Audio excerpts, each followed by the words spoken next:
Selamat pagi. Pagi, luar biasa. Baik, perkenalkan nama saya Iqbal Luki.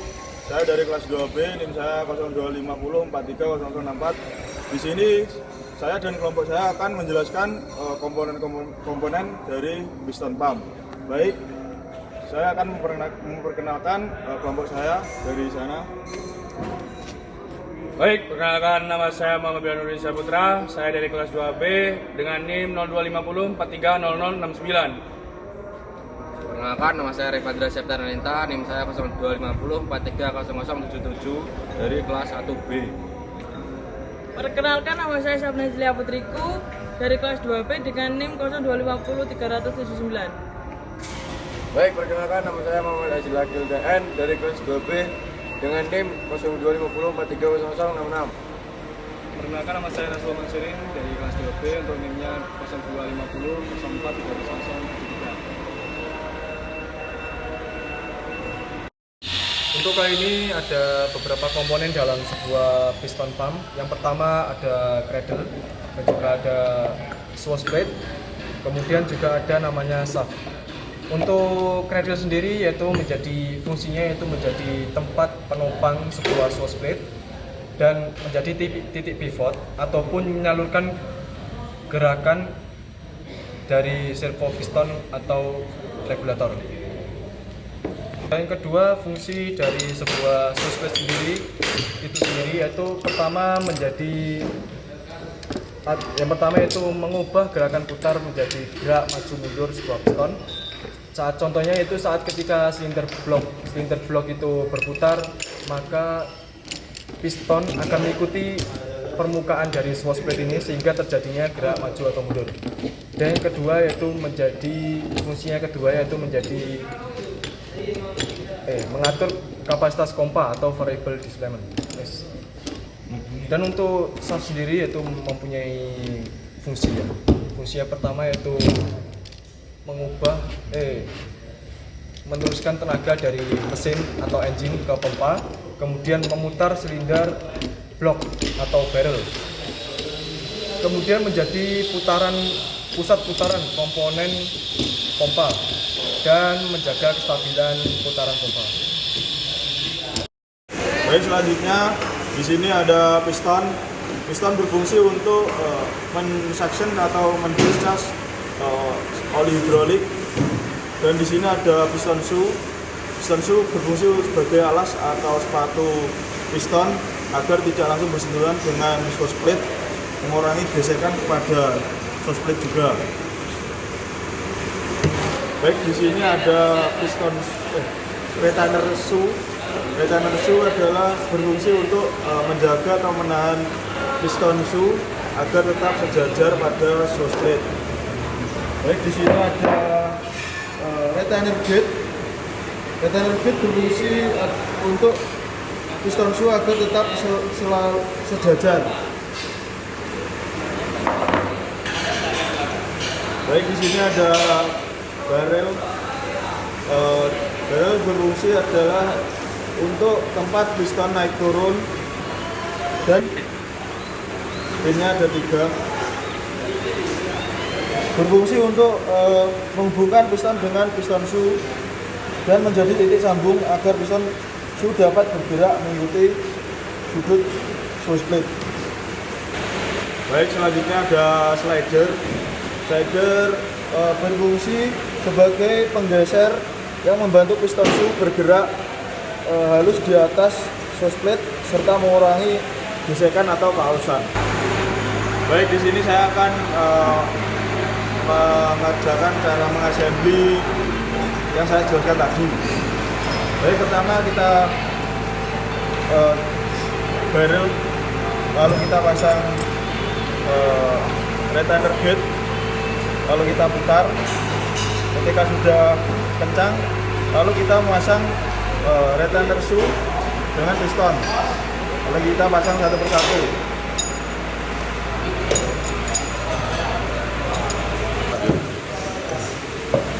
Baik, pemasangan piston ini tidak boleh terbalik ya. Kalau terbalik tidak bisa dipasangkan dengan retainer gate-nya.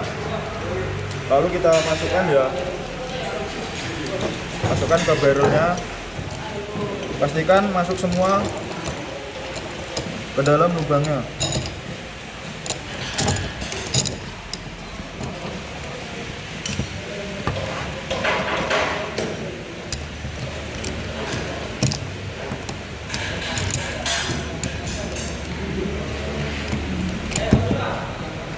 Baik, ketika sudah terpasang, lalu kita akan pasang ke atas sauce plate-nya. Kita balik ya.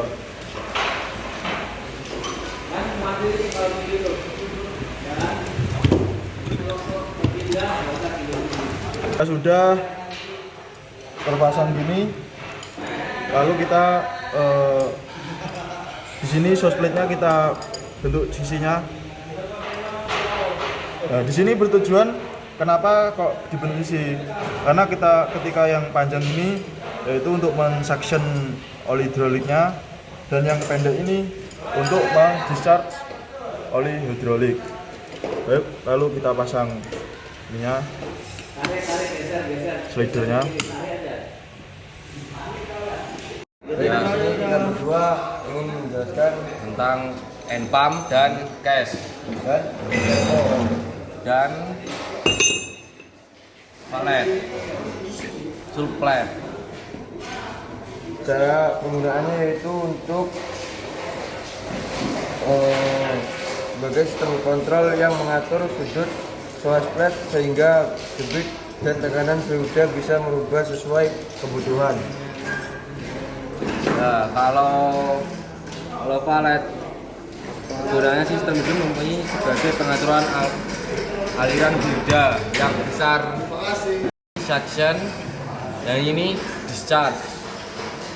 Baik, di depan saya terdapat servo valve yang berfungsi sebagai pengatur oli ke piston, servo piston yang terdapat di samping case. Untuk pemasangannya di atas servo piston. Baik, selanjutnya di sini kami akan memasangkan trindle ini ke dalam case-nya ini.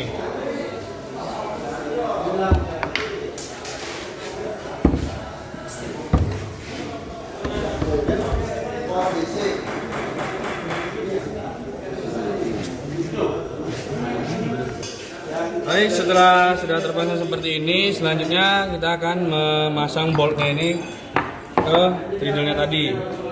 Kita mainkan terlebih dahulu.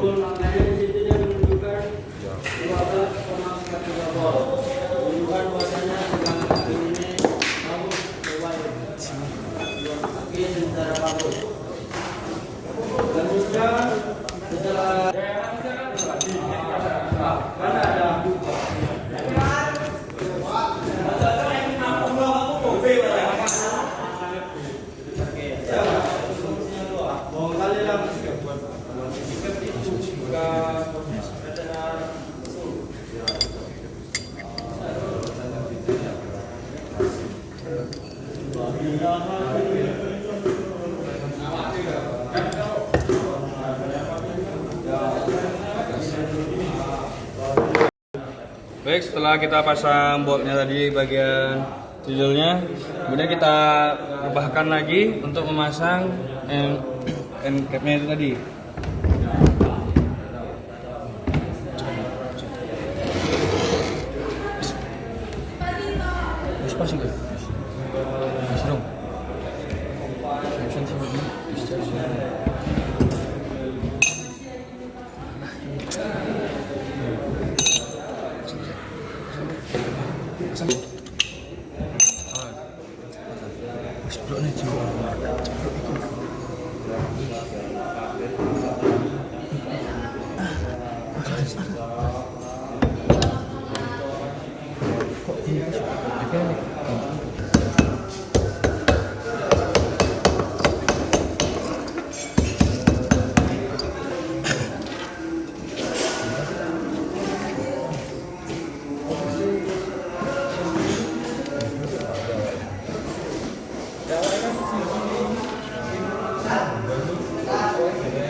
Maka jika sudah selesai di assembly, kita pasang ini centrifugal pumpnya atau charging pumpnya ya. Nah, maka assembly dari piston pump ini sudah selesai. Terima kasih. Terima kasih.